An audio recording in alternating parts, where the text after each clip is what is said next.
तो आज ये मेरा तीसरा वीडियो है एग्ज़ाम मंत्रा चैनल पे।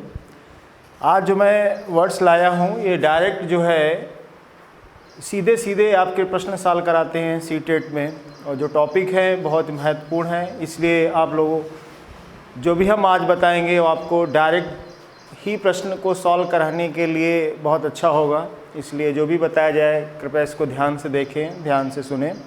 तो आज एक महत्वपूर्ण चीज़ है प्रोग्रेसिव एजुकेशन। इससे बहुत सारे प्रश्न पूछे जाते हैं सीटेट में। कम से कम 2 या 3 प्रश्न इससे आते हैं। मिनिमम मान के चलें एक प्रश्न तो आता ही आता है, मैक्सिमम 1 से 3 प्रश्न हो सकते हैं। तो यहाँ पे प्रोग्रेसिव एजुकेशन, इसको अंग्रेज़ी में कहते हैं प्रोग्रेसिव एजुकेशन, और हिंदी में इसको कहते हैं प्रगतिशील शिक्षा। प्रगतिशील शिक्षा क्या है? प्रगति का मतलब उन्नत होना है। तो यहाँ पे हमें बालकों को उन्नत बनाना है। उन्नत कैसे बनाएंगे? सबसे पहला पॉइंट होता है सहयोग। जब बालक या छात्र कक्षा में सहयोग के माध्यम से सीखते हैं। दूसरा पॉइंट इसी में हो जाएगा, गतिविधि द्वारा सीखते हैं, या ये कहें इसमें जब हम बालकों को सक्रिय रखते हैं। सक्रिय रखा जाता है, इसका मतलब एक्टिविटी कराई जाती हैं। कहाँ पे? छात्रों कक्षा में एक्टिविटी कराई जाती हैं। एक्टिविटी बहुत आवश्यक है, जैसा कि हमने दूसरे वीडियो में बताया था कि एनसीएफ सबसे ज़्यादा जोर देता है, वो रचनात्मकता पे जोर देता है। इसी पे एक प्रश्न भी आया हुआ है कि एनसीएफ की प्रकृति कैसी है। तो एनसीएफ की प्रकृति जो है वो छात्रों रचनात्मक है।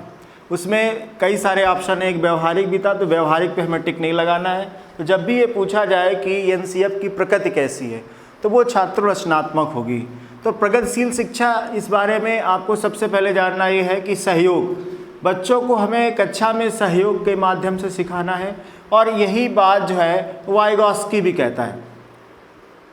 वाइगॉस्की ने अपने सिद्धांत में बताया है कि जब तक सहयोग छात्र को नहीं मिलेगा वो सीख नहीं पाएगा।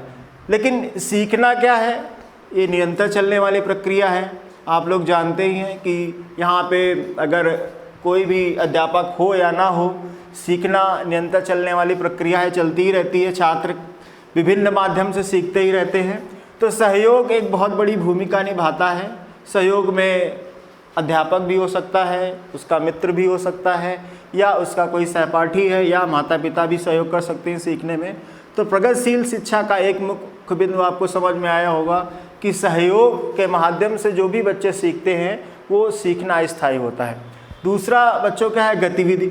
जब तक गतिविधि कक्षा में बच्चे नहीं करेंगे तब तक उनके अंदर रचनात्मकता का निर्माण होगा, और जब गतिविधि वो करेंगे तो सक्रिय होंगे, और जब बच्चा सक्रिय होता है तो इसका मतलब वो सीखने के लिए तत्पर हो जाता है। थॉर्नडाइक ने भी बताया है कि जब हम तत्पर होते हैं तो हम तुरंत किसी कार्य को सीख लेते हैं। तो इसलिए बच्चों यहाँ पे प्रगतिशील शिक्षा का मतलब समझ में आ गया होगा आपको कि जब तक बच्चे को हम सहयोग, गतिविधि और सक्रिय रूप से नहीं सिखाएंगे तब तक उनके अंदर रचनात्मक दृष्टिकोण का विकास कर पाना संभव नहीं है। इसलिए बच्चों आवश्यक है कि प्रगतिशील शिक्षा में हम ये 4 पॉइंट याद रखें, और जब भी प्रश्न आए तो इन्हीं पे हमें टिक लगाना होगा। सहयोग, गतिविधि और सक्रिय रचनात्मकता पे ही, रचनात्मक दृष्टिकोण पे ही हमें जो है टिक लगाना होगा। तो हमारा प्रश्न जो है सॉल्व हो जाएगा। पहला पॉइंट ये आपको समझ में आ गया। अब दूसरा पॉइंट बच्चों है, एक बात आती है हमेशा, जेंडर से प्रश्न पूछा जाता है। जेंडर क्या है? जेंडर से प्रश्न हमेशा आता है। तो जेंडर से प्रश्न आने पे आपको इसमें बच्चों को एक कन्फ्यूजन रहता है कि जेंडर सामाजिक अवधारणा है, या ये मान के चलने की लैंगिक अवधारणा है, या मनोवैज्ञानिक अवधारणा है। तो हमेशा जब भी प्रश्न आए तो जेंडर को हमें लगाना है कि यह एक सामाजिक संरचना है, क्योंकि समाज के द्वारा ही निर्धारित किया जाता है। ठीक है, तो जब भी आए प्रश्न बच्चों की जेंडर क्या है तो उसको हमेशा ही टिक लगाएंगे कि जेंडर एक सामाजिक संरचना है। दूसरा इससे जुड़ा हुआ प्रश्न है, जेंडर रूढ़िवादिता। जेंडर रूढ़िवादिता का मतलब ये है कि जब हम पुरुष और स्त्री के कार्यों को विशेष वर्ग से संबंधित कर देते हैं, ठीक है, तो वो जेंडर रूढ़िवादिता हो जाता है। और जैसे स्त्री के लिए बोला जाता है कि वो घर का काम करने के लिए उपयुक्त होती हैं, और ये बोला जाता है कि पुरुष जो हैं वो बाहर का काम करने के लिए उपयुक्त होते हैं। लेकिन ऐसा नहीं है। अगर हम किसी भी स्त्री या पुरुष को किसी कार्य से बांध देते हैं तो जेंडर रूढ़िवादिता को जन्म देता है, जिसमें उसके खिलौनों हैं, कपड़े हैं या सामाजिक कोई कार्य है।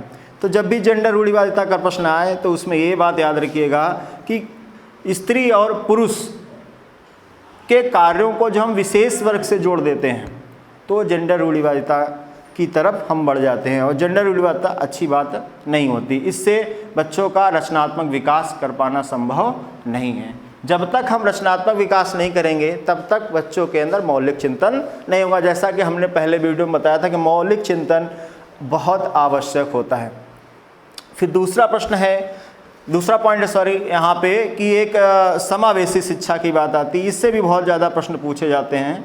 समावेशी शिक्षा क्या है, इससे काफ़ी प्रश्न आए हुए हैं। समावेशी शिक्षा से तात्पर्य है कि सामान्य और विशिष्ट प्रकार के बालकों को नियमित कक्षाओं में एक साथ बिठाकर शिक्षा देना। अब यहाँ पे सामान्य वर्ग का मतलब समझ में आ गया होगा।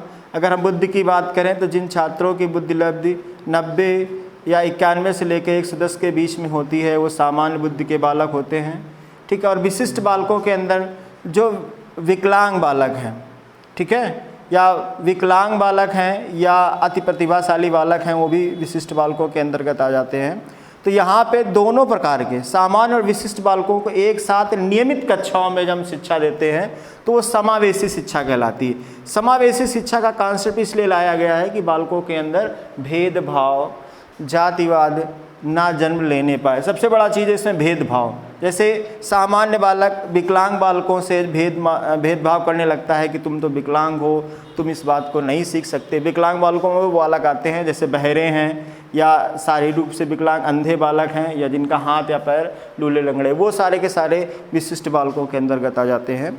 तो छात्रों फिर अगले वीडियो में और कुछ पॉइंट्स लेके हम लोग मिलेंगे। लेकिन ये जो पॉइंट्स हमने बताए इनको रिवाइज करते रहिएगा या इनको प्रश्न पत्र में भी देखिएगा, ये पॉइंट आपको ज़रूर मिलेंगे उसको। धन्यवाद।